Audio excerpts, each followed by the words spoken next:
As ratios por aula en varios cursos e tamén o cabalo de batalla para a comunidade educativa do Colexio Rosalía de Castro, no Grove. Nais e pais levan días concentrándose ante o centro para protestar por esta situación, especialmente en terceiro de primaria. A Consellería de Educación decidiu unificar as dúas aulas que había o ano pasado. As familias dos nenos de terceiro, de maneira unánime e apoiadas pola AMPA e polo Consello do Grove, vémonos na obriga de protestar porque nos quitan unha profe.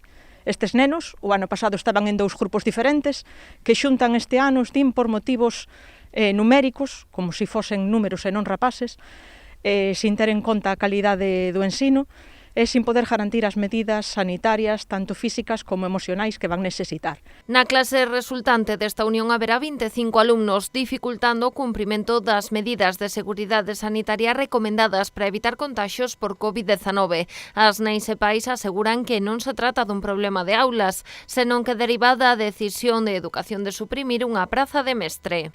Reclamamos o que é noso.